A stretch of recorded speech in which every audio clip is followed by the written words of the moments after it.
It's the next level. Hmm?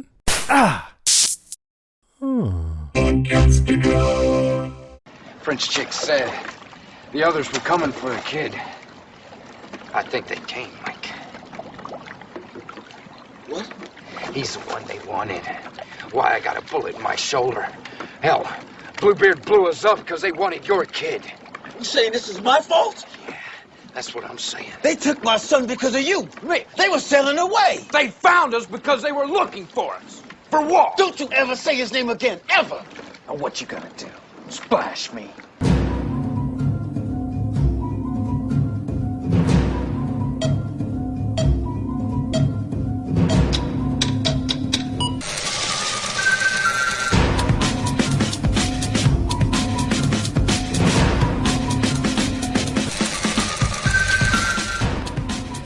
Welcome, survivors, into yet another episode of We Have to Go Back, our Lost Revisited podcast from the Next Level Podcast Network. I am Ben Beck. And from the Podcastica Network, I am Kristen Howell. We have officially left the first season. Yay! Yeah, as of last week, we're jumped into season 2. I'm so excited. I really am. In it. Now we're in it. I know. Yeah. This is exciting. So this episode we are covering season 2, episode 2, Adrift. And you know what? This is one of those episodes that I have more notes this week than I did last week. Last week was the season premiere that was kind of really setting up a tonal change in the series. And this week I have more notes than I did last week. However, this episode, in my opinion, is more straightforward. There's not a lot of mystery to this episode. It's really kind of just driving forward what we're going to expect. This is a lot of setup for season 2. That's the best way I can put it. I would agree with that. So yeah, there are a lot of things that this episode sets up for this second season. And let me tell you, this episode so far was the hardest one to not want to keep watching. Yeah, I wanted to keep going as well. It was very tough, and I watched this week's episode twice. I watched it once, and I'm going to start doing that, because I've ordinarily just been watching them once and taking notes as I watch. But I want to start watching once as a viewer again, and just noticing. You're taking the Kristen approach. I am, because there was a couple of things that as I was watching it the first time, I was like, oh, need to make a note of that, need to make a note of that, need to make a note of that. Mm-hmm. And then the second time I watched it, I actually took the notes, which might be why I have more notes this week than I did last week. Yeah, I find that, if you watch it once as a viewer, I say as a fan, I watch it once as a fan and then once for the podcast. And then the second time, what's nice is that while you're taking notes, you don't feel compelled to have to look at the screen the whole time to watch the show and try and pay attention. And so, because you already kind of know what's there, you're just kind of refreshing and going through your notes. And I don't know, I get more out of the episode when I do it that way, especially if I'm prepping for a podcast. Yeah, and I think I learned that technique with Game of Thrones because I'm getting to the point now that I need 3 watches for Game of Thrones. Well, one of the reasons why I haven't been doing it is, well, for starters, I've already watched through this series a number of times, but I still love it, which is why we're talking about it every week. So I felt like I didn't really need to because I've already watched it as a fan a number of times, but now I kind of want to do it again. And also, when it comes to you do this with Game of Thrones because you do 1 episode a week. Well, right now you're doing multiple episodes a week until next week when you're back down to 1. But when it comes to my DC podcast, we cover 4 shows a week.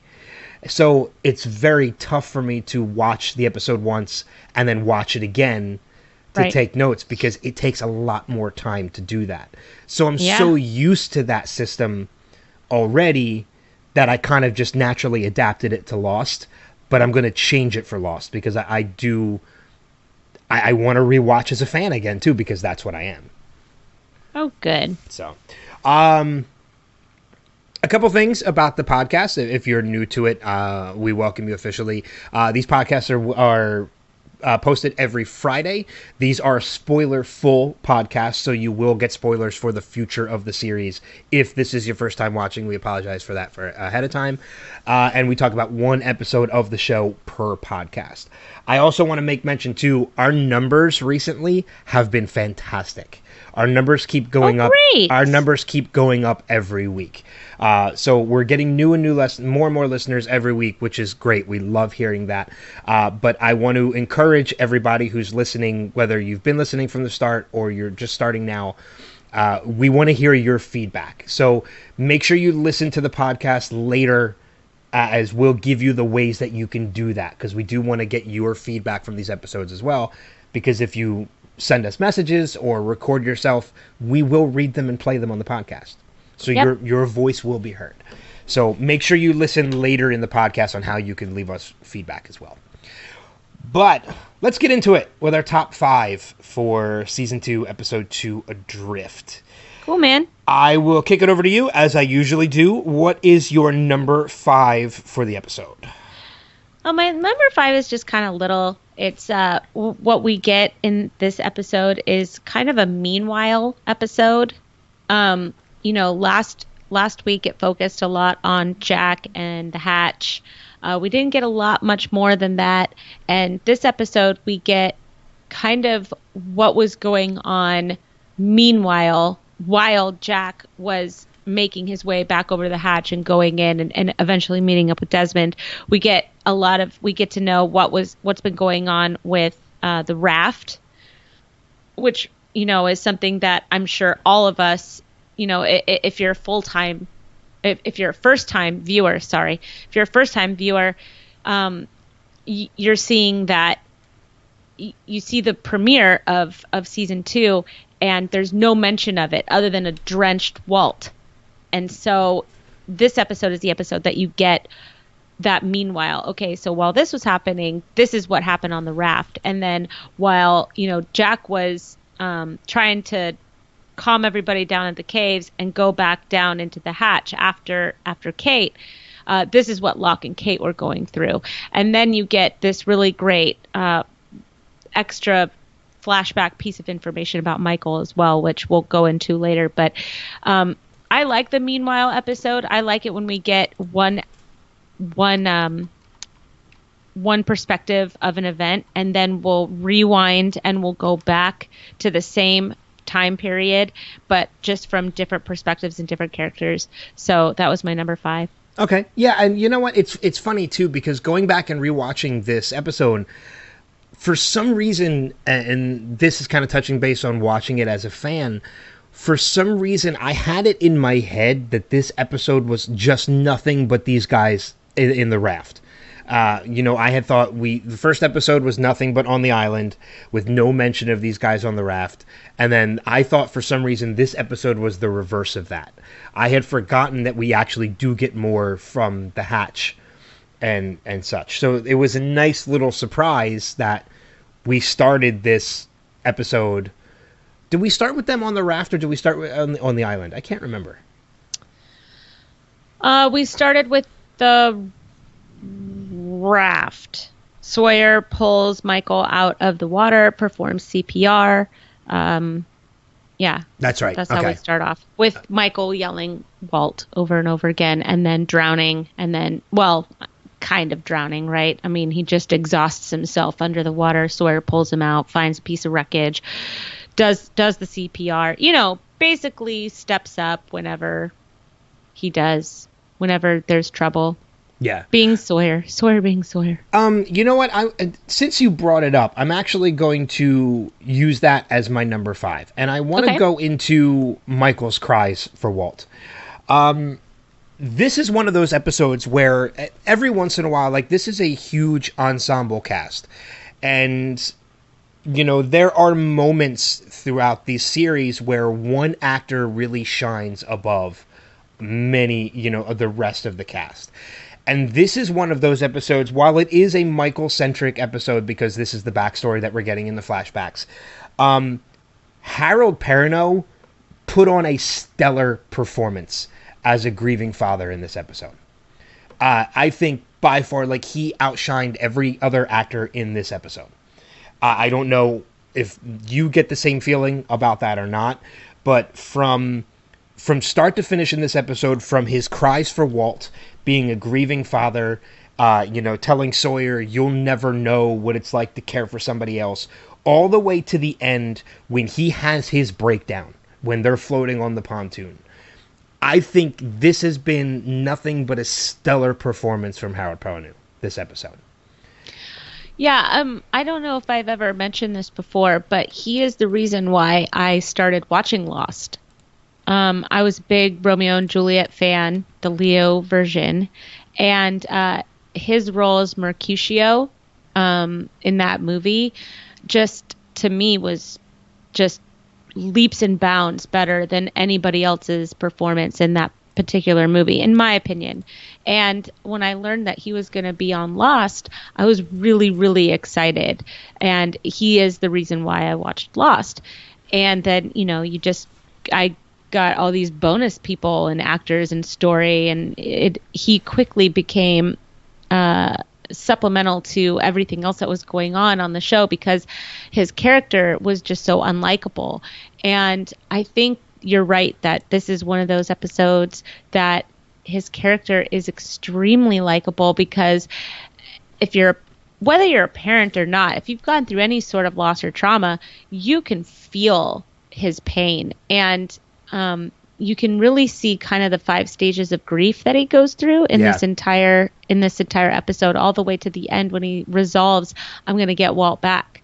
So he's accepted the fact that Walt is gone by an other. And Sawyer's points about, hey man, that wasn't a big ship. That was a little boat, and he was going back to the island. Those were the others. Danielle Rousseau was right, and it's like, Michael, he starts off in denial and he's just screaming for his son. And then he goes into anger. He goes into bargaining. He goes into sadness or grief. And then he comes out of it with acceptance. This acceptance and this resolve that he is going to get his son back.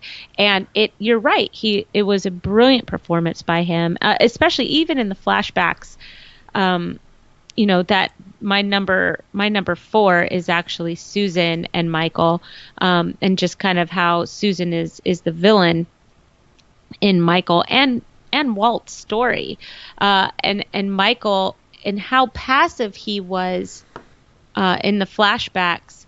It's almost like he's decided he's never going to be like that again once he gets his son back, and which kind of gives you some insight as to why he's been such a bulldog this entire time that we've known him on the island.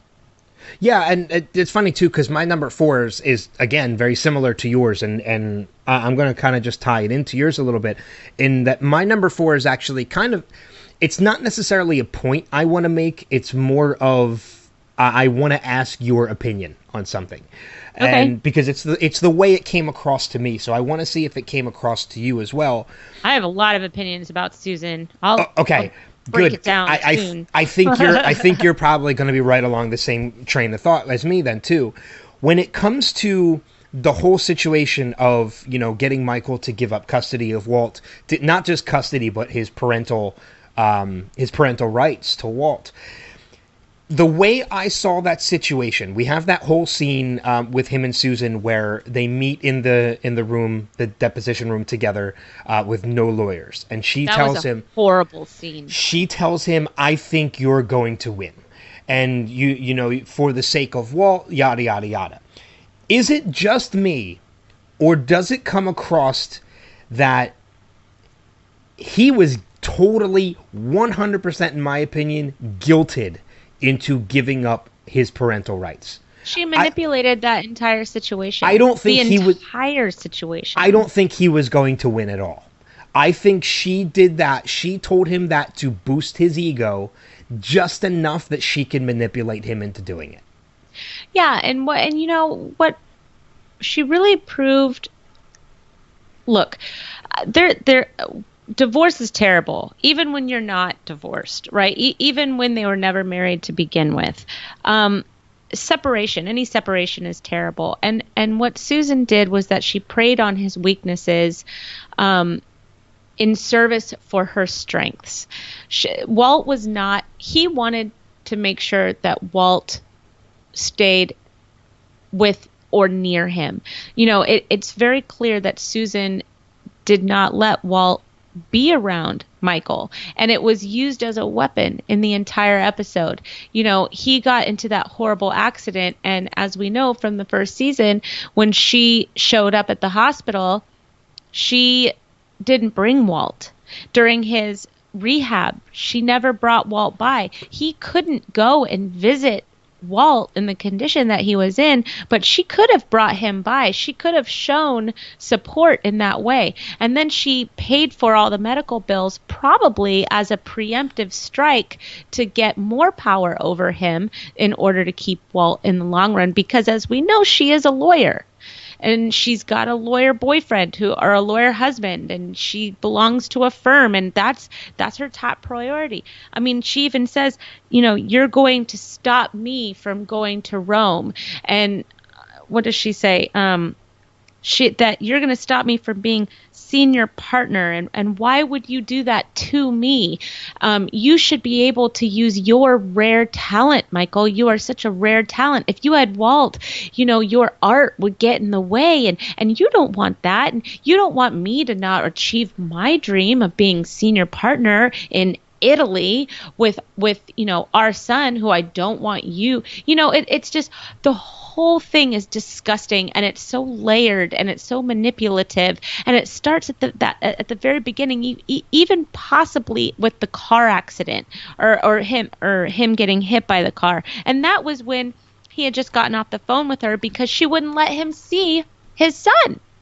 And so he was angry, and he storms off into the street, gets hit by the car. He wakes up in the hospital. Now he's all broken, still can't see his son. And now he's even further barricaded from him. And then he gets dropped this paperwork. And then he gets this lawyer who's like, look, man, I'll file the injunction, but this is going to cost a lot of money.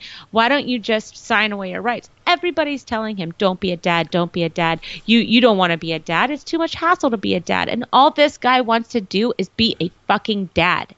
Well, and, it's funny that you mentioned the lawyer, too, because the lawyer that he finds is somebody who, was even his own lawyer in many ways was against him. Like, this is going to cost so much money. This is David versus Goliath. Even at my rates, this is going to cost a ton. And then when you're in that deposition with that lawyer for Susan, who, God, we talked about this during prep a little bit, but you talk about somebody I want to throw a pie in their face. I wanted, that lawyer just came off as so bitchy, and rightfully so. That's the way she was supposed to be portrayed. And I've seen that actress before. She's a character actor. I don't know her name, but she pulled off the bitchy lawyer. But it's known that these two lawyers know each other.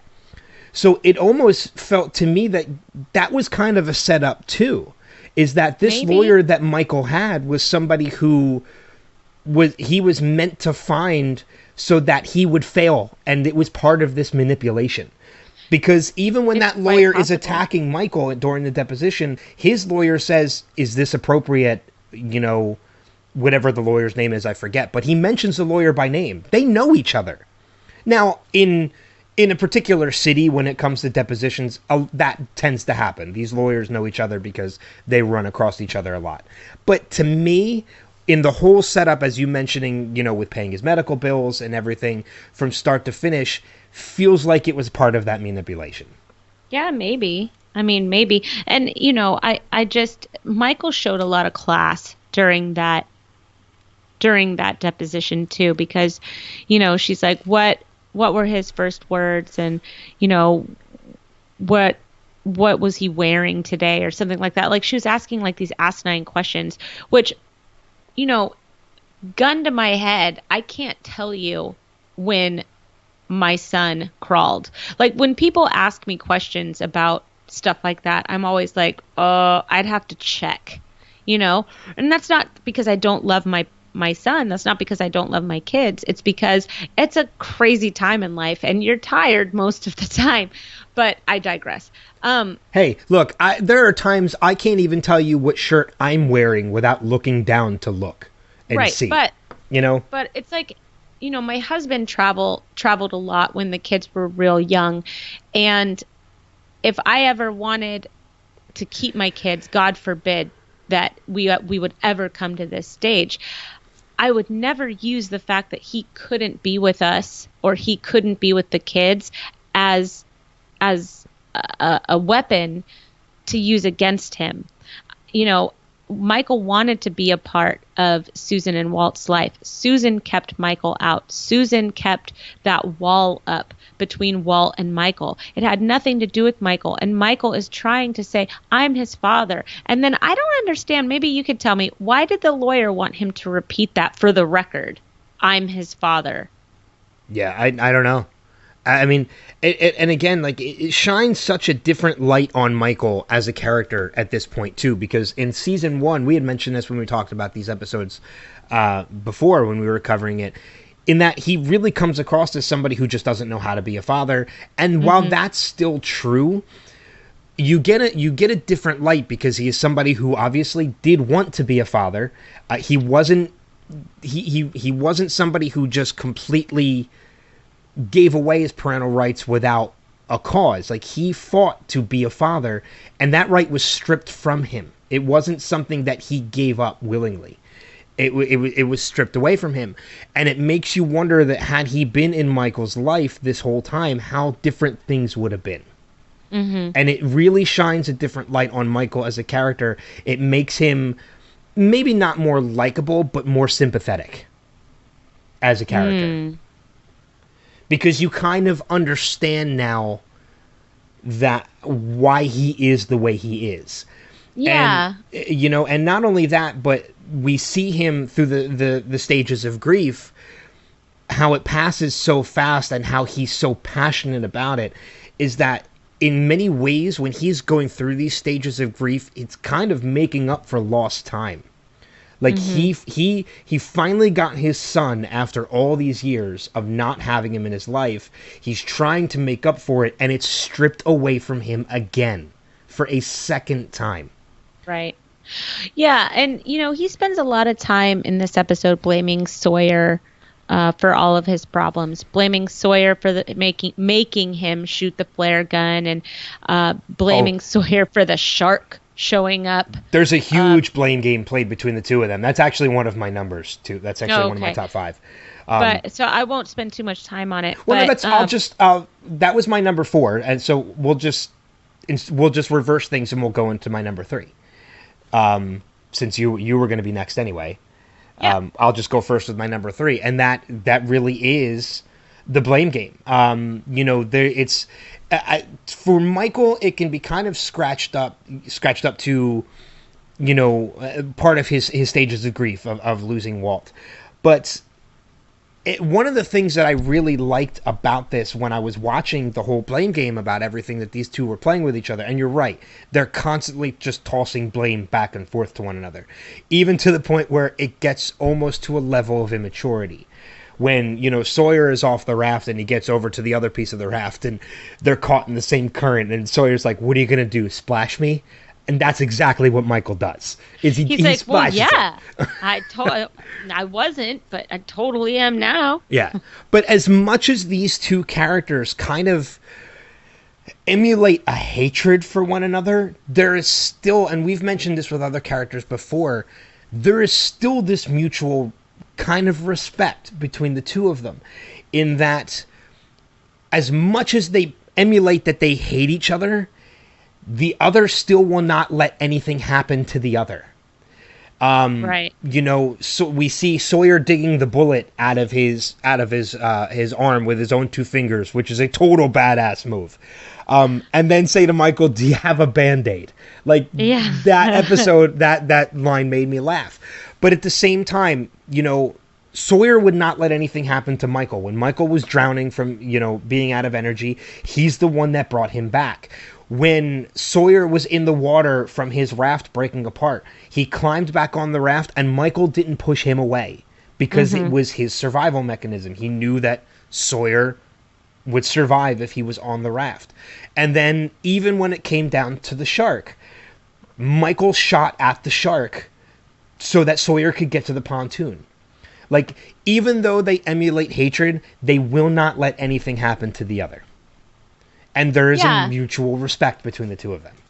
And at the end of it, I think that they they actually bonded more as friends in the end once Michael broke down and Sawyer saw that he really was broken up over this, and he started to, put that blame inwards. Michael blames Susan for everything that happened to him before they got. Probably he also blames Susan for even being on the island in the first place, because she died and he had to go and get Walt from Sydney because she married somebody that wasn't willing to be his father, when that's what he thought. That's what Michael thought all along what was happening. He bared the abuse from Walt on that one. So he probably had a lot of anger coming onto the island just from that experience alone, that when anything happened to him from then on out, it's almost like, well, who's at fault for this? Because I have, none of this is my fault. None of this has been my fault. So who else is going to be at fault for this? And it's not until he's alone with his thoughts floating on that pontoon while Sawyer's passed out and his son is gone, that I think he really understands where his blame lies. Because while it's not his fault that the others came to get his son, he should not have had Walt on that raft. He should have left Walt on the island with trusted people if he wanted to go get help. Walt had no business on that raft. I think everybody knows it.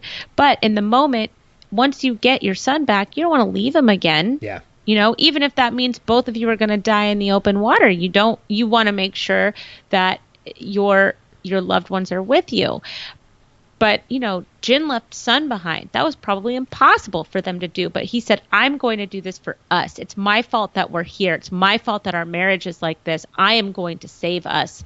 You stay here and I'll come back for you. That was the right thing to do. Yeah, and not only that, but if something happens, I'd rather it happen to me and not to both of us. Right. Exactly. Which is another situation. You're right that that Michael in hindsight should have done with Walt. But again, hindsight is 20/20. Yeah, and it goes back to that whole situation that he just became a father again, and he kind of doesn't want to lose that.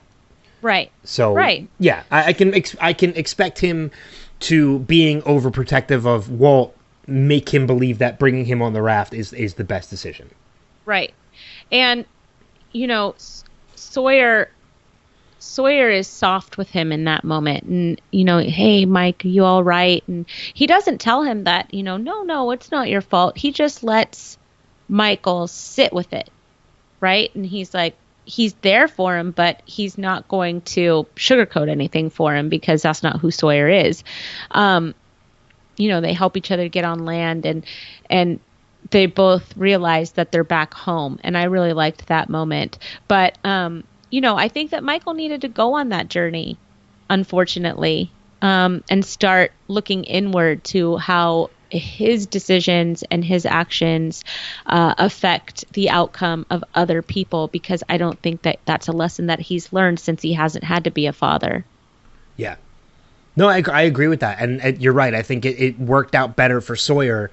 Not necessarily Sawyer, but it was the best decision Sawyer made, was to let him kind of come to that discovery on his own rather than force him to believe it. Mm-hmm. Like saying like, no, this is not your fault, because again, it's part of a stage of denial, and that Michael might not have believed it, and it might have just made his anger towards Sawyer grow. Mm-hmm. In many ways it makes Sawyer an even bigger character too, because again, he does make it a point to mention to Michael that he got shot trying to save Walt, which is true. He did. He got shot by Bluebeard, as he so lovingly nicknames Mr. Friendly, in that he was trying to prevent Walt from being taken. But it's also Sawyer, the one that kind of comes to the realization that, we talked about a little bit when we were talking about the season 1 finale, in that Rousseau was telling the truth. They were coming for a kid. It wasn't Aaron. It was Michael. Or it was Walt. They were coming for Walt. And Sawyer is actually the first person to kind of make that realization and put that together on the series. So of all people for that realization to come from, it comes from Sawyer. So it's really showing that Sawyer is a much smarter character than we put him. And not only that, but mentioning the whole boat. Like, you don't know about boats. That boat came from somewhere else. He's the one that puts two and two together that this is the others. And Sawyer is street smart. He may not be book smart, but he's street smart, and he there's a reason why he's gotten as far as he has with being a con man. I mean, he traveled to Australia on a fake name, so he knows his way around the world a little bit. Yeah. And so I think that there should be credit where credit is due with that. I mean, just because you're kind of rough and tumble and you're a con man and you're not that great of a person doesn't mean that you're not really good at what you do. Yeah. No, and there's definitely truth to that too, and that he's a very street smart character. And you mentioned too, throughout everything, how there's almost that mutual respect between Michael and Sawyer is turning into a friendship at the same time. A very strained one at this point, but it is becoming that. That becomes very, very important over the course of these next couple episodes. Mm-hmm. Very important over these next couple episodes. So, but that was my number 3. I don't know if that based on your number 3 too, but what is your number 3? Well, my number 3 is actually, we're going to switch over a little bit. Sure. And my number 3 is Charlie's story kind of sets up for the season. Yeah. We are reminded of the Virgin Mary statues. We know that they're full of heroin. Claire comes across it. She's like, oh, I didn't know that you were religious. And he goes, well, you never know when you're going to need it, right? I think that we should have it just in case we need her, yeah. right? And he's telling her the truth, but he's omitting a huge part of what that truth is. And it's just Charlie's about to go down a little dark path, but we did get to check in with Charlie and Claire this episode, and that was my number 3. Well, I think it's also important to realize in that scene too, there's something very underlying in that scene that I don't know if maybe you picked up on or not, or again, it might just be me overanalyzing, but as we've learned so far in the past, anytime I overanalyze, a lot of times it turns out to be there's some truth to it. In that scene where Claire has the Virgin Mary and Charlie is holding Aaron, the roles reverse in that when he realizes that she has it, he gives Aaron back and takes the statue instead. Oh, yeah. Oh, that was not lost on me. That was not lost on me. He, at that point, is showing what's more important. Now, he loves Aaron. Like, it has been shown time and time again so far in the first season, that he is kind of treating Aaron like a surrogate son to him. He's kind of stepping up to be a father because there's nobody else that can do it. And he's doing it for Claire. But he genuinely has concern for Aaron too, especially when you see the lengths that he went to get Aaron back in the finale. But the fact that he was willing to having that statue in his possession over Aaron shows what's more important to him right now. And it's the fact that he has that crutch. I don't know that I would say that it's more important to him right now. Maybe I would in that say moment. That it stresses the fact that an addiction is not something that is just resolved. An addiction is not something that goes away. An addiction is just that. And it's important to remember that even though Charlie is on this redemptive path and he has become a completely different person on the island, he is still an addict. And the island has given him one hell of a challenge. True. And he kind of wants to keep a lot of things to himself at the same time. Like, this is addicts are liars. Yep. This is a secret that he does not want to get out. And again... Yeah, but if Saeed sees that Virgin Mary or Locke sees that Virgin Mary, his secret's out. Well, I think that's another reason why he was so protective of that statue. Right. Because, well, Saeed's in the caves, right? Yeah. But Locke isn't, but Saeed is in that cave. So, yeah, it's interesting. All the yucky parts of an addict are very layered into that scene, and unless you're really paying attention, I think that's hard. That's harder to see, but it was not lost on me either that he gave up Aaron for the statue. But here's the other thing about that too, in that particular scene, is when you see the moment that Charlie realizes what is in the statue, is that the statue breaks in front of him, the heroin spills out. But over everything, and I'm not fully convinced yet at this point as a viewer. Now we know what the future of the series holds because we've seen it. I'm not fully convinced yet as a viewer up until this point that Charlie has given in to his addiction. The statue to me is more like just a crutch. It is something that is there in case he has that urge again. Because between the two of them, he could have very easily picked up the broken, the what has spilled out over a whole statue. As a whole statue, he has to break it to get to it. But it's also right there in front of him. He could have just picked up the bags of heroin over a statue. But he took the statue instead. Because I don't think he's given into the addiction yet. It's kind of like a piggy bank. You're saving up in case you need it, but you hope that you don't have to break into it. No, I understand what you're saying, but I think, I don't know, he should have walked away. He should have just walked away. Oh, he totally should have walked away as I agree with that completely. But again, I'm just saying that I don't think by him taking the statue, he's given into it completely yet. I don't think he took it with the intention to use it. I think he took it with the intention of, well, if I ever get that urge, I could, but I don't know if I will. I think he's still unsure. That says that his urge is right there. He still has the urge. He's still fighting it. He's already given in. He's already given into it. But there's still a part of him picking up that statue. But that's like you quit smoking and you go buy a pack of cigarettes and you keep it in, a vase or something like that. And you know that you have it. Nobody else knows that you have it. But you know that you're eventually going to use it when no one else is looking and you don't think that you're going to get caught. But again, then why would he not just pick up the bags of heroin? They're much easier to hide than a statue. There's no explanation. I don't know. And that's the thing. I'm not an addict. No, and I'm just saying in Charlie's defense is that you're right. By picking up the statue, he has in many ways giving into his addiction because he's admitting that he's going to need it. But I still think at that moment, by taking the statue over the revealed bags of heroin, he's still fighting it. But he still is weak in that he thinks he might give in. That's all I'm saying by that. Because otherwise, if you know you're going to use it, why not just take the bags of heroin? Because they're right there in front of you. Why take the statue over the actual bags? That's the only point I'm trying to make. So I don't know either. You would get caught easier with the bags of heroin over an entire statue.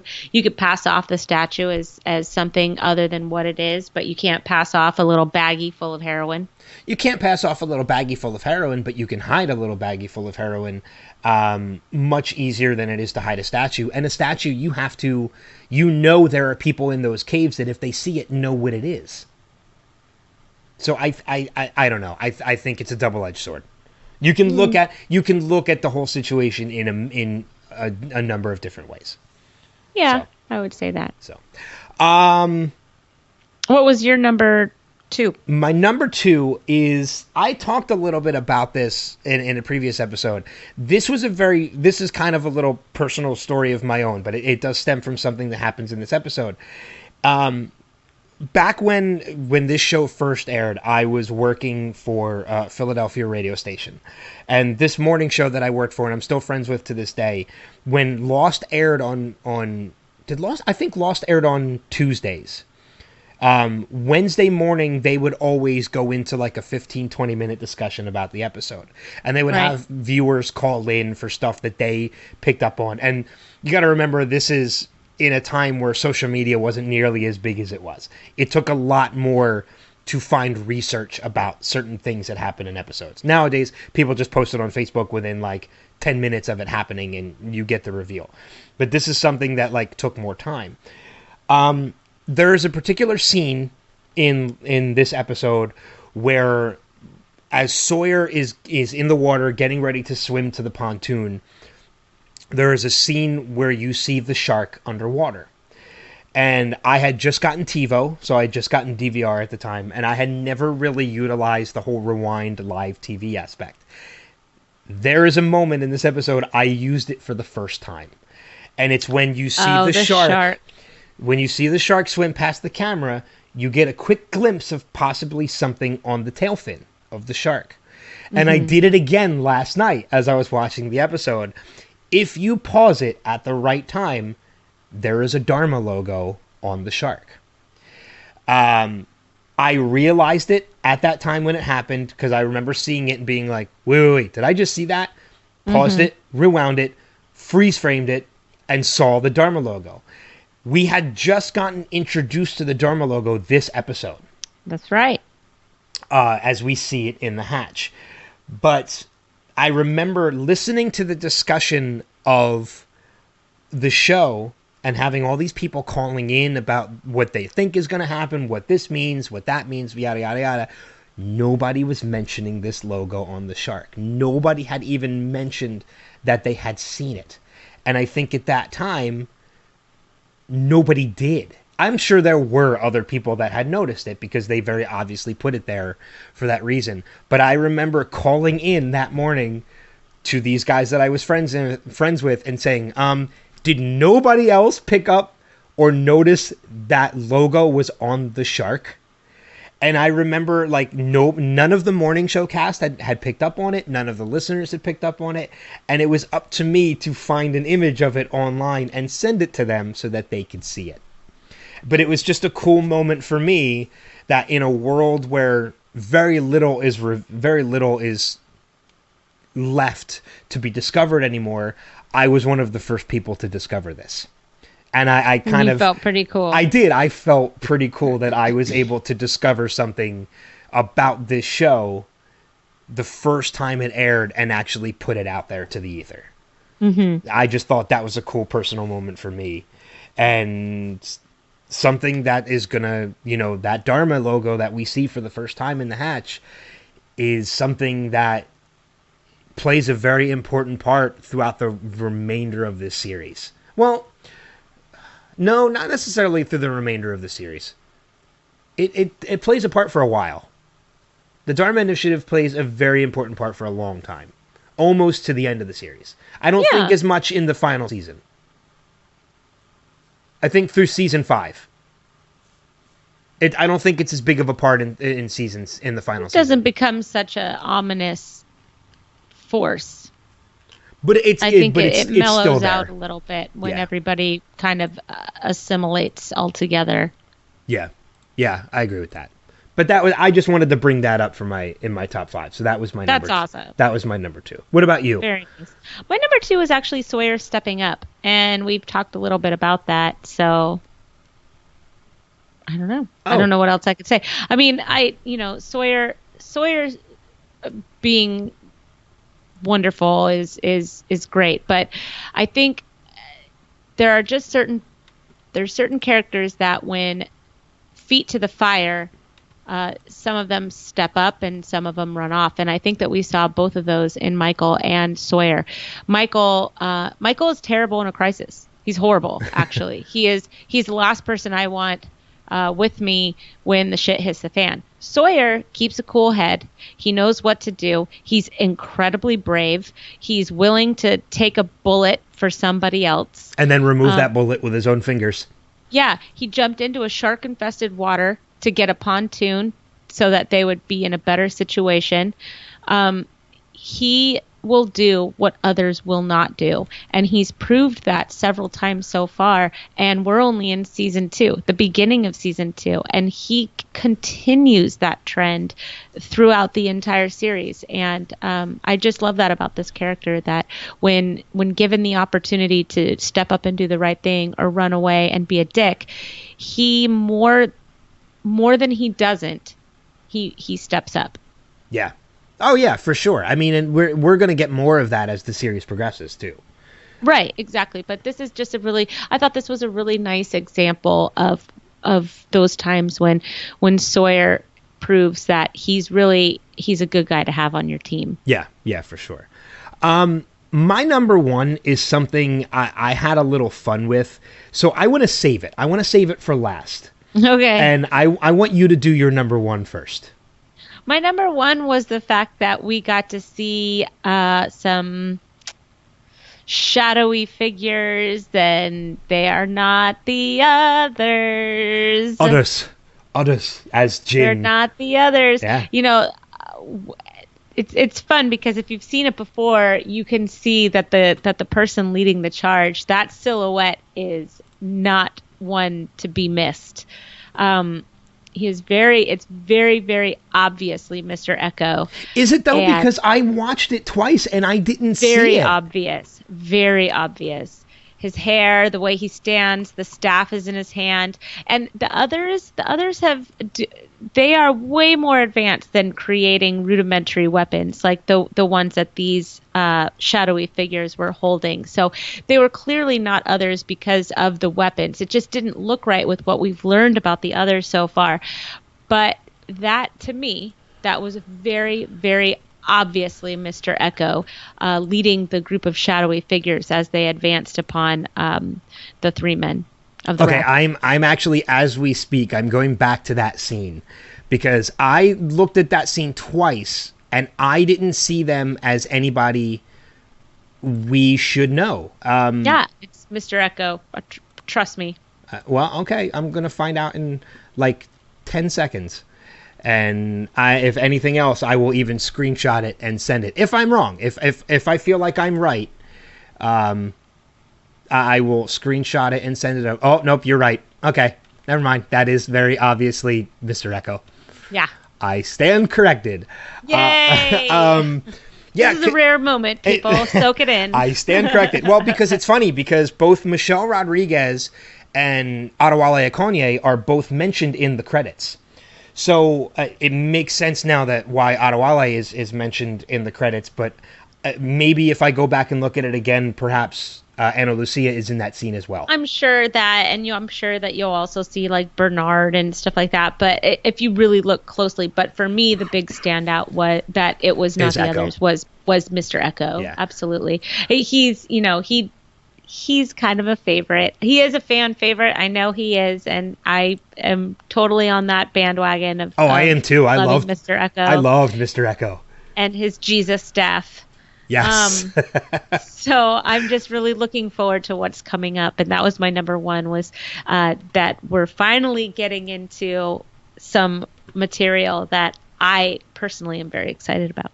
Oh yeah, and we're gonna get into. I think we're finally meeting them next week. In Orientation. Oh God, Orientation is such a fantastic episode. Both in what happens in the hatch and what happens with the other, or with Sawyer, Jin, and Michael. There's a lot that happens, and it just deepens the mystery of everything. Make your own kind. Oh God. I had that in the podcast twice last week, and I loved it, and it was stuck in my head while I was editing the podcast too. Perfect. So my number one. Forgive me if you hear my hiccups in the background. I've recently started a hiccup. I didn't even notice until you mentioned it. You know what? I'm going to save my fun one for when we're in the notes, because I really think you're going to get a kick out of my fun one. Okay. So I'm going to change my number one because we haven't really talked a lot about what happens about the hatch element. No, we haven't talked at all about the story. And there's quite a bit that comes out of it. But I think the biggest thing that really comes out of it, outside of getting a bigger look of inside the hatch, because we see... I know what you're going to say. Kate gets a candy bar. That's my fun one, but okay. I went deep on that one, so trust me, you will appreciate where I go with that. I like it.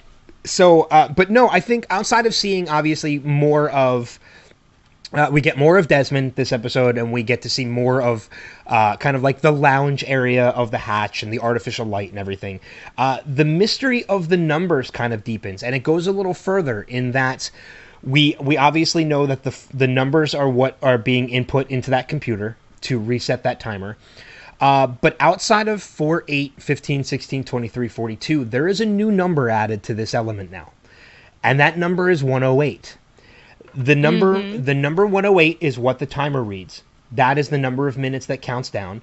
4 plus 8, 15, 16, 23, 42 is the sum of all the numbers. Mm-hmm. And at one point in the exploration of the hatch, it is written on the wall 108. Yeah, and the graffiti. Within the graffiti.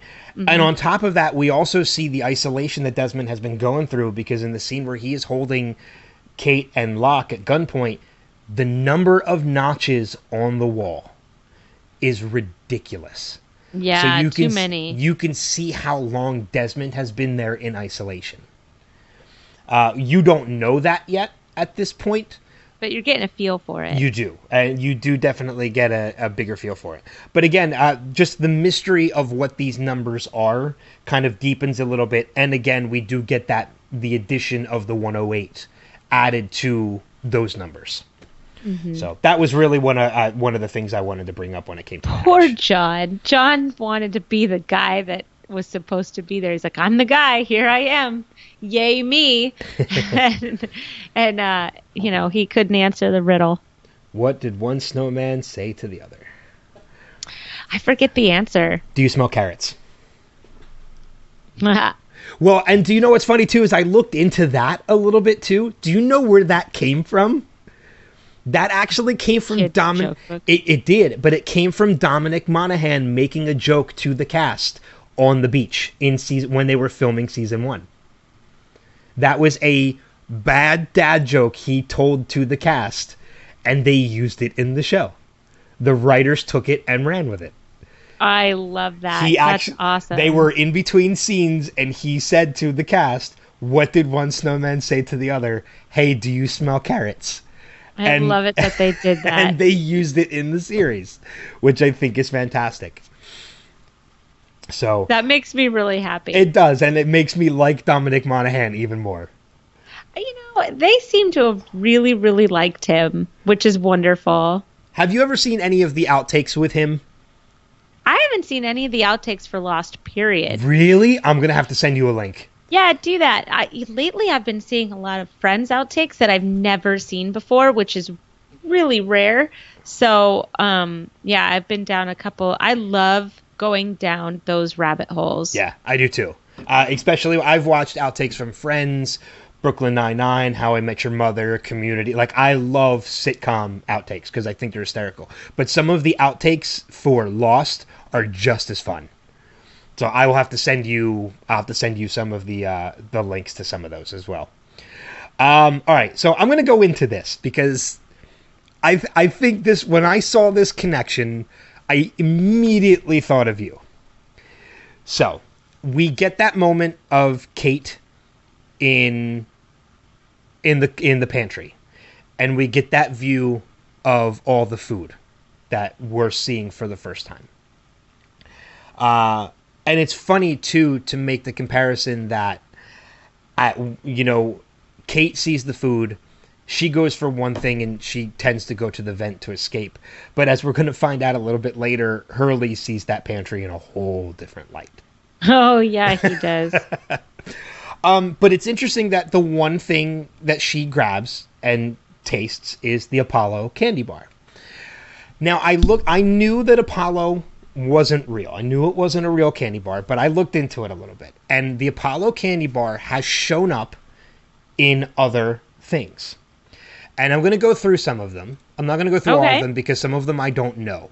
But there are apparently 8 places that we've seen the Apollo candy bar. One of them is Lost. Another one, it shows up actually in the movie The Purge election year, which Elizabeth Mitchell was in. So there's a tie-in to Lost there. It shows up in an episode of Once Upon a Time, which was another ABC show. It shows up another movie called a show called Dead of Summer, in which Elizabeth Mitchell was in that as well. It shows up in an episode of Scrubs, which was another ABC show. Shows up in the video game Call of Duty Modern Warfare 3. But this is the one I immediately thought of you. It shows up in season 3, episode 22 of Brooklyn Nine-Nine. There is a moment at the... And I remember this moment, too. I just didn't pick up on the connection. It is an episode where they were trying to find the mole of the FBI. And it's at the very end of the episode where Captain Holt tries his first candy bar.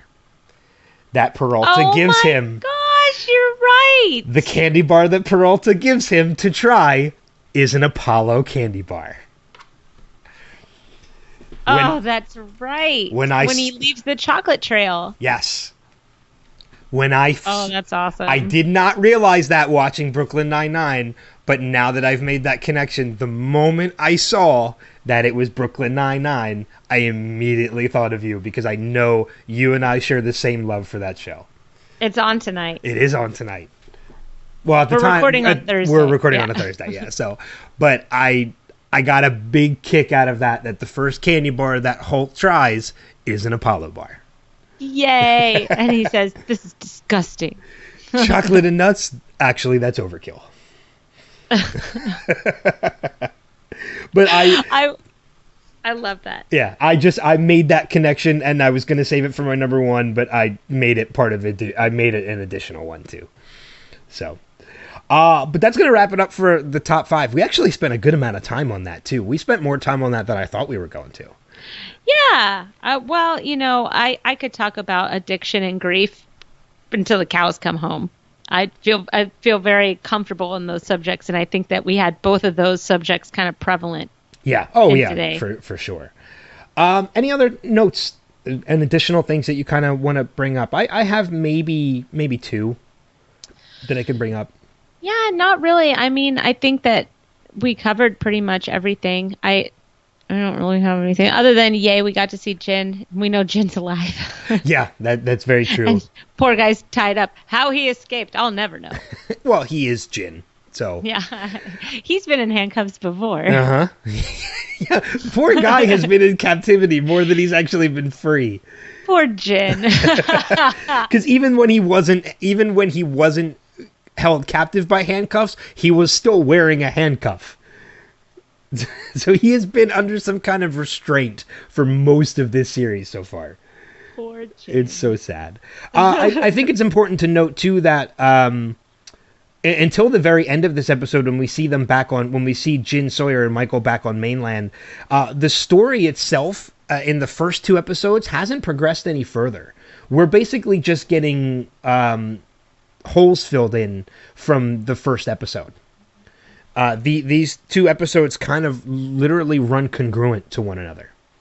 So the story hasn't progressed any further. We're just getting more of the timeline of the first episode. Just as you mentioned in the beginning, it's a meanwhile, which I think was fun. It was really, really well done.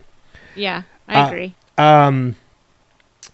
I think it's important to note too that that Locke going against Kate, because I think he feels like he's the better fit to resolve the situation. Maybe. I think that him giving her the knife, knowing that she could get out of it, and she could probably get in and out of tricky situations more than he can, and, he's really good at talking his way in and out of situations. I think that he actually made the good call there. All right, that's a good point. I actually forgot about the knife when I made that note. Okay, I take that back. The only other thing I have to mention too is the stuffed animal that Michael gives to Walt. Polar bear. And it takes me back to what my initial thoughts were when we talked back in season 1, is that I think they had other plans for the whole Walt polar bear connection and for the abilities that Walt has that we never get an answer to. Then they should have chosen a kid that had gone through puberty already. Well, I agree with that. I'm just saying that they chose a kid that was obviously going to go through some huge growth spurts in season hiatuses. And unless that they could preemptively try to explain that, then they shouldn't have given that much responsibility and potential storyline to a kid. I think that was a major misstep. I'm not disagreeing with you one bit on that. So yeah, that's really all I have as far as my notes go. Cool. So Manifest is still on. And I know last week we were talking about the possibility of not really progressing further with the Manifest minutes because we weren't happy with last week's episode. And I think it's pretty safe to say we're going to keep going. Yeah, this episode was pretty great. So let's take a couple minutes and progress into the Manifest minutes, and that we have this week's episode, which was Contrails. It's the second episode back from the finale, or from the mid-season finale, and one of the big issues we had with last week was that they kind of got away from the whole mystery of the plane and what happened to these people. And man, they went right back to it in this episode. I was so drawn in. There were still elements of this episode that kind of turned me off a little bit. I'm still not sold on the whole mole within them of the one survivor with the phone thing. And I feel like that's just a big course correction that they're doing now. I don't know where they're going with it. One time she's not with him, now she's, back to being a mole again. I don't know. And now she's kidnapped a child? Yeah, I personally, I don't know if she's kidnapped a child or Cal kind of went off on his own. I don't know yet. Because it's basically because of the fact that she left through the bedroom window. But I just I've stopped caring about that element of the story. I have no interest in it. Well, so I'm hoping that the disappearance of Cal actually is by the Major or by this mole, only because I think that that's the one thing that's going to get Grace to get over herself and maybe join Ben and Michaela. Yeah, because I think that that's kind of their what's the word that I'm looking for? That's kind of where they're not seeing eye to eye, Ben and Grace, is the fact that she thinks that Ben is putting them in danger on purpose when really they've been in danger the entire time, and Ben's trying to keep Cal safe. And she's more concerned with her relationship status than anything else, and I'm hoping this snaps her back into, oh, I see, my husband is trying to keep us all safe, blah, blah, blah, how can I help? And then maybe that'll move that story forward a little bit, and then we can have at least one less love triangle. Yeah. I mean, because even with the other love triangle, too, with Michaela and Jared, like, it's almost like, okay, we got what we wanted last episode, but now they're questioning it, which is totally understandable if you're in that situation. But it was almost kind of like a tease last week. So I don't know where they're going to go with it. I kind of hope the two of them do end up back together, because I think that's the way it should be. But that's just my opinion on it. I don't know. Yeah. What? Oh, Michaela and Jared, or Ben and Grace? Michaela and Jared. Yeah, they should be together, but it is complicated, and that'll resolve itself or it won't, and I don't really care either way. When it comes to Ben and Grace, part of me still feels like he's better off without not being there. I mean, it's, I don't know. I kind of feel like he's a little better off not being with Grace. I don't know how you feel about the situation. Oh, I think Grace is completely unlikable, and they're trying desperately to find her character footing in the story. But if we go back to the mystery, do you think that the plane was shot down, or do you think that it went into the future? What do you think? I thought so hard about this, and I actually think that was a brilliant way the writers resolved that. Because it leaves it a total mystery. They can't find the plane. No, they can't find any of the wreckage. But here's the thing, though. I think the way it was done, I don't think we're ever going to know the answer. I think it's totally left up to interpretation, because unless this show makes a time jump 5 years into the future, we're never going to know. Wouldn't that be cool if we did do time jumps, though? Now we have jump forwards and jump backs. Like, here's what's going on now and here's what's going on before. If they do that, I hope it doesn't happen until season 2. Don't do it this season. I think that the way they set up that situation with the plane going into the lightning and just being a flash, and it just happens to be the moment that these guys feel they're going into the future, and the plane was also supposed to be shot down, not finding the wreckage, not seeing any of this incident. I think the way it was done was so super well done to leave it a total, utter mystery. Because I thought about that hard when that happened. I was like, well, it really could have gone either way. Mm-hmm.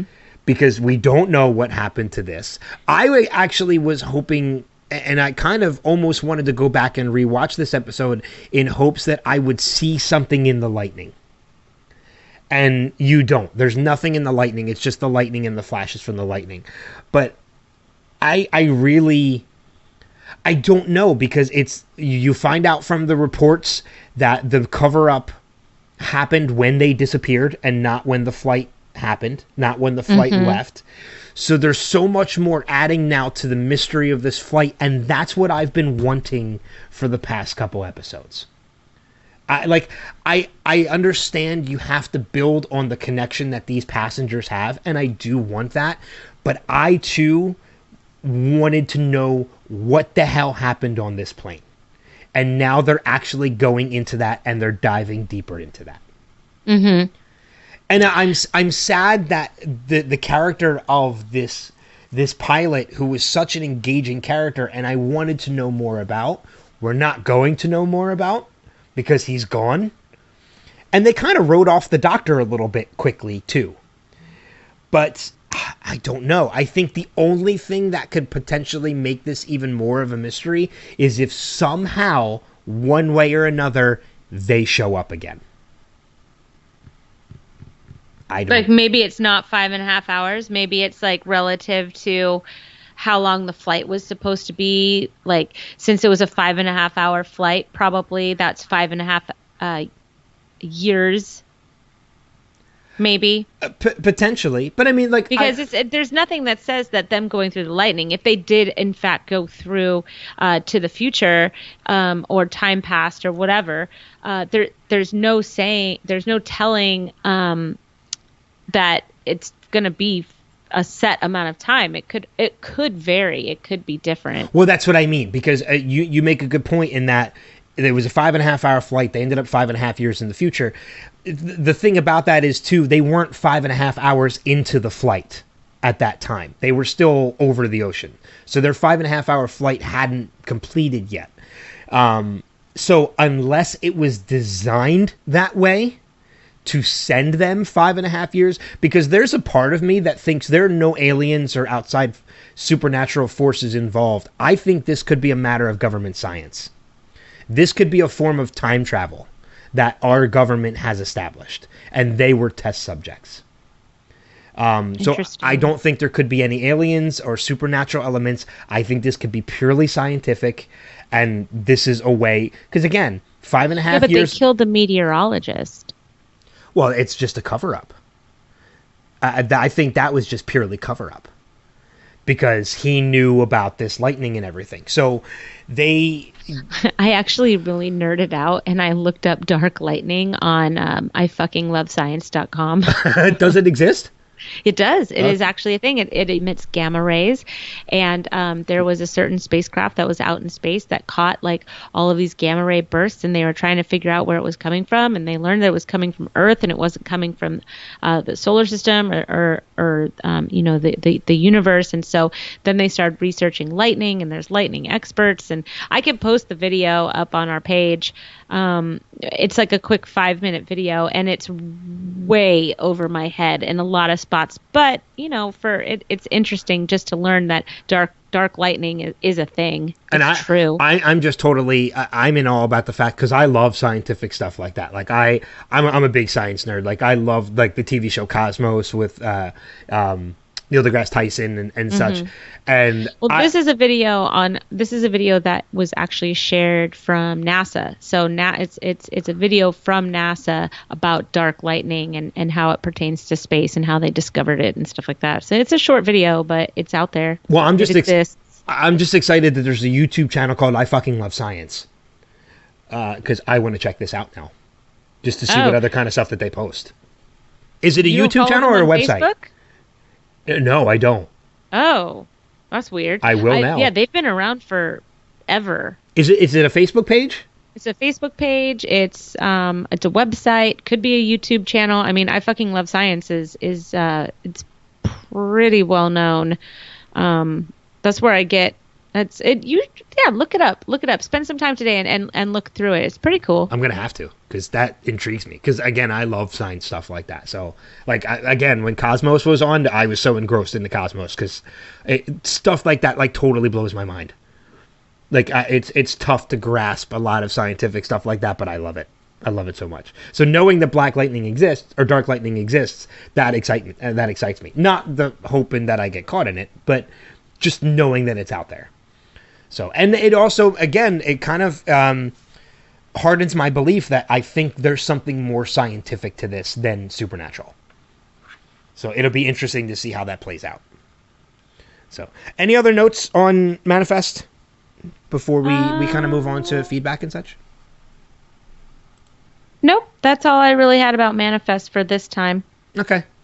But yeah, it's I'm glad that they're getting back to the actual mystery of the plane, and it's kind of deepening a little bit more. Yeah.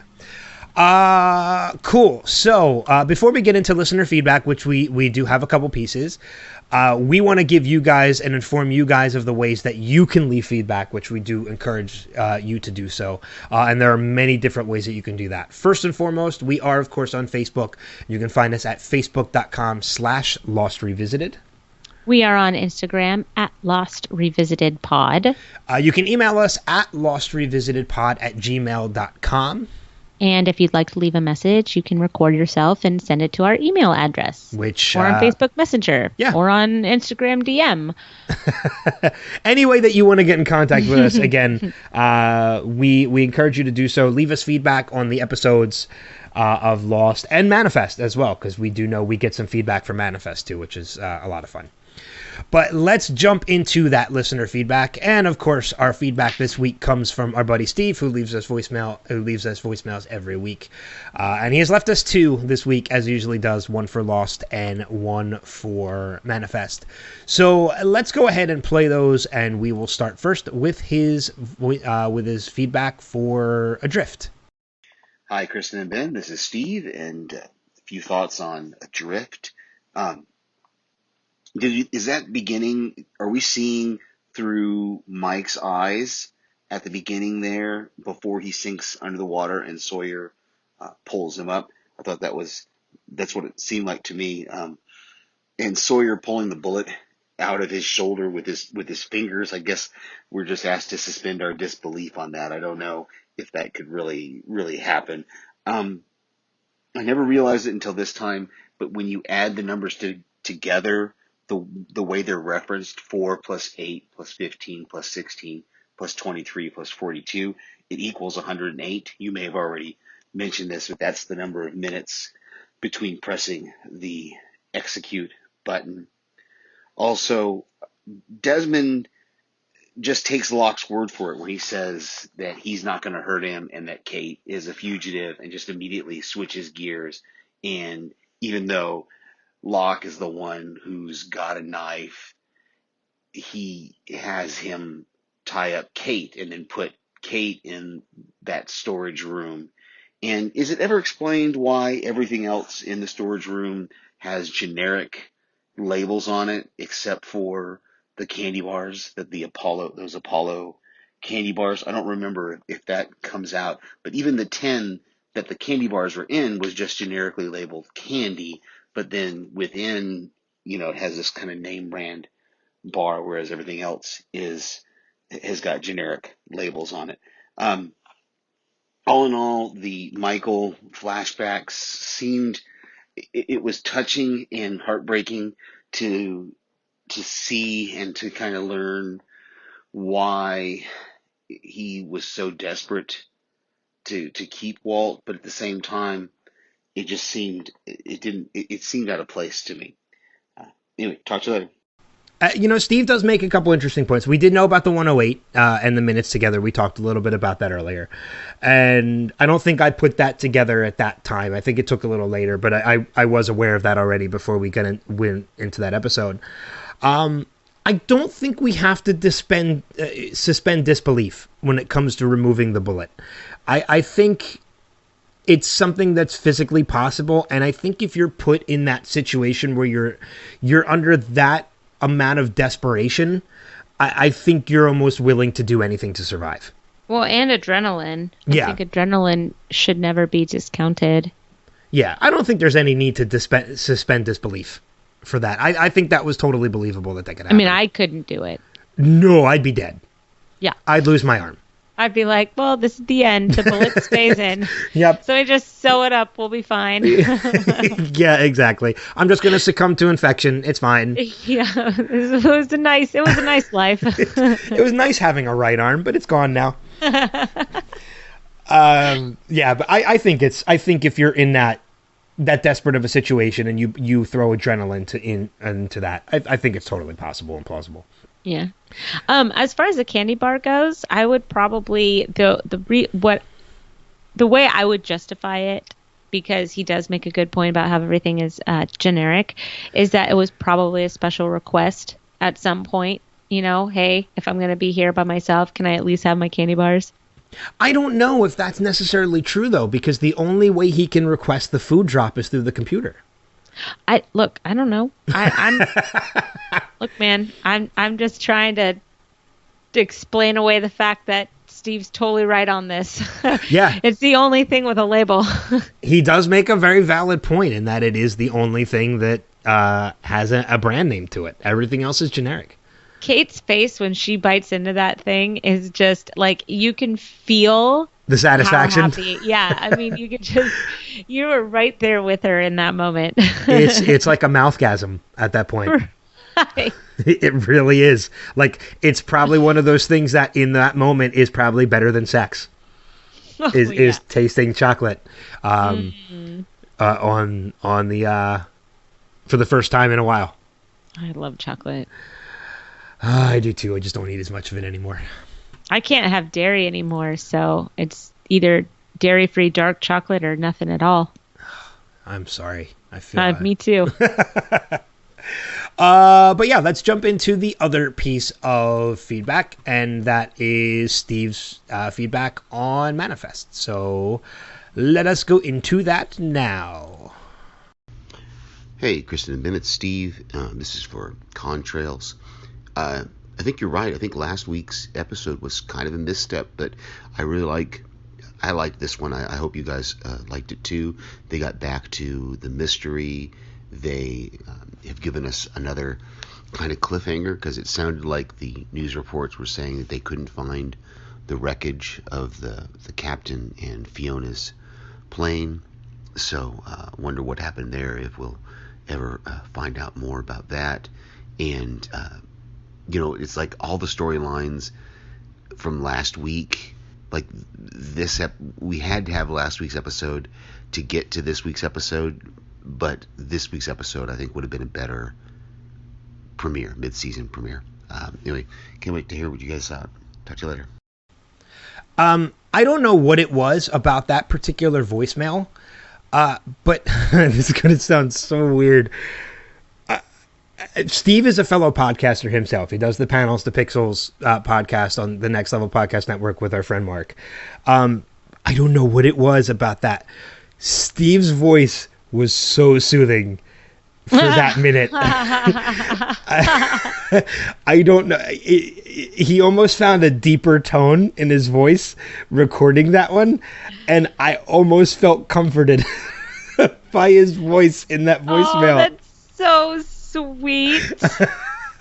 I don't know why. I don't know what it was, but there was just something about his tone of voice in that voicemail that I just found so soothing. I don't know. It's You weird. know what? He has like a real good like smooth jazz here on 98.1 I did. FM radio. I felt like he could have been like an NPR host. Yeah, or like something for meditation where he's like, "You're getting very sleepy. Yeah, and Steve, I don't mean Watch that. the waves go in." I don't mean that in a out. negative way at all. I mean that in such a genuine way. I felt your voice was just so soothing for that like minute. But yeah, it's nice to see that Steve's on the same page with us too when it comes to Manifest. And that last week was a misstep, and this week they found their footing again. Yeah. So he actually messaged me a couple days ago, and he goes, "So I really liked Manifest this week. You did too, right?" And I'm like, "Yeah, totally. I really liked it. I thought it was way better." I guess he wanted to double check. I don't know if he had left us the voicemail or not by that point. But yeah, I get maybe he just wanted to confirm, hopefully, that he didn't find excitement in an episode that we hated. Well, and you know what? Even if you did, like, I welcome that feedback. You know, I like it when people disagree. I mean, you and I think we work really well together because we don't agree all the time. Yeah. Right. So, and a lot of times I like to see somebody else's point of view, or I like to try and make other people think the right way, which is my way. No? Well, Ha ha ha ha.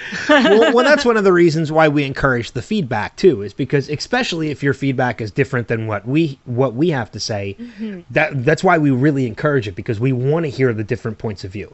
It's great if you agree with us, and we want to hear that too. But if you differ in your point, we definitely want to hear it. Yes. So and that's not to say don't intentionally be different. But if you do disagree with what we say, or you feel a little bit differently, definitely let us know and send us that feedback. Yes, please. I think that's going to wrap it up pretty much for this week. Last but not least, one of the other things that we want to mention is we encourage you to check out all of the other content, both on the Podcastica and Next Level Podcast networks, and respectively from where Kristen and I come from. I know we just got an announcement recently when Game of Thrones is going to be premiering. April 14th, 2019. April 14th, 2019. 9 p.m. HBO. Be there or be square. Sunday. Bitches. Sunday. So, I mean, now more than any, Your House Podcastica podcast is more prevalent than ever before, because you're finishing up your rewatch. You're timing it perfectly with the comeback of Season 8, the final season. It's real hard to do too. Oh, what? Getting caught up? I'm coming off of an epic podcast recording binge. So, but it's been really fun, and I've noticed that the feedback is starting to trickle in a little bit more. People are getting excited, so, and it adds to the excitement, of course, for the show. And we're planning a big finale party. We are. I can't wait. I'm so excited. I know, it's gonna be really fun. It's another get together for all of us, as we call ourselves Zed Heads, to get together, but for not just for the Game of Thrones finale, but just because we love the opportunities we get to kind of hang out in person. And Ben and I are genuinely, actually friends. Yes. We just don't get to see each other that often. I know, we never. Yeah, but you know what? I get to talk to you all the time, and that's good enough. If it has to be good enough, then it is absolutely good enough. Yeah. So yeah, it's a good opportunity for all of us to get together and hang out. But I'm excited Game of Thrones is coming back. I know you're excited Game of Thrones is coming back. It's going to be kind of bittersweet because bittersweet. You messed it up. I know it. I corrected myself. You're stupid. No, see, you don't know my terminology. Bittersweet is something completely different. It's the Jake. It's the Jake. It's crick instead of creek. It's the Jake Peralta way of saying bittersweet. It's the noise and toit way of saying bittersweet. Bittersweet. I'm coining it. Hashtag bittersweet. Just steer into the skid. There you go. Steer into the hurricane. Steer into the dark lightning. God. Anyway, but yeah, it's going to be bittersweet because it is the end of the series, and the series has been so good. But I'm excited to see how it's going to wrap, and I am I am playing this the same way you do, and I know other people do, and that I am not reading any articles. I am not watching any trailers. I'm not looking at any behind-the-scenes photos. I'm Oh my going God. into Do you know this how hard it completely is? blind. Do you know how hard it is right now? I mean, I host a Game of Thrones podcast, and so I have to look for clips to do the beginning of our episode with the episode clip, and so just like we do for this podcast, right? And you just type in on YouTube Game of Thrones, and it's like.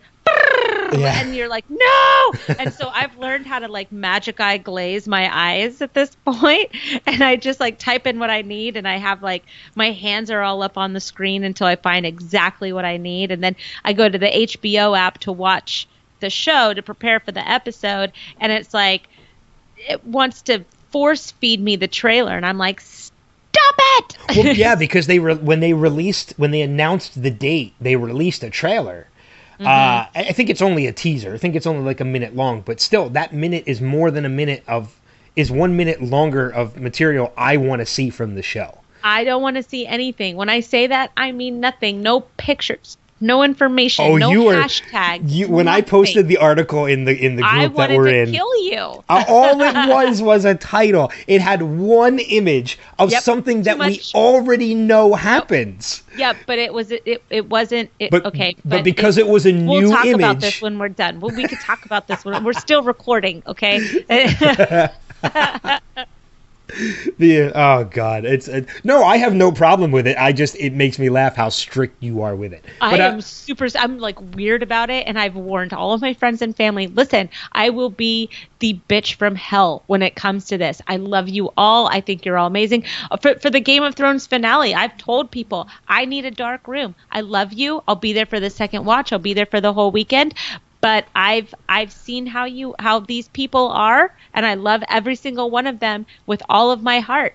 But when alcohol and big moments combine with these friends, there's going to be talking and screaming and commentary, and I don't need that shit. Oh, I don't want it. I'm the same way. When it comes to watching a show for the first time, I am of the mindset, and I will be this way with Game of Thrones. You do not talk until a commercial. Unfortunately for you, there are no commercials in Game of Thrones, so don't say a word. From start to finish, don't talk. I want it pitch black, I want the sound up, and I want a big-ass TV. Well, yeah, I agree with that completely. Then let's just watch it at your house. I know, because I have a big-ass HD TV. I have a big-ass 4K TV. And even if your cats make noise, it's not allowed. I'll lock them in a bedroom. They won't. They'll be fine. So, but I think it's time to wrap up this week's episode of the podcast. I'm so sorry. Don't be sorry. They should know by now this is us. This is the way we are. Sure, we go off the rails. At least we did it at the end, so if people are done, they've probably already shut us off. They've already tuned us out. It's fine. But thank you guys so much. As I mentioned earlier, our numbers keep getting better and better every week, which means there's still people out there who love this show as much as we do, and we love diving back into it and talking about it and sharing that with all of you. So hopefully you guys share your opinions with us at the same time. But that's going to wrap it up for this week's episode of We Have to Go Back. Until next time, we'll see you guys further down that rabbit hole. Take care. Bye. Valar Dohaeris.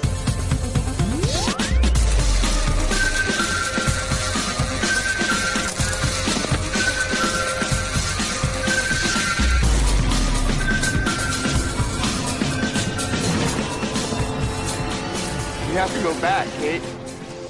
We have to go back!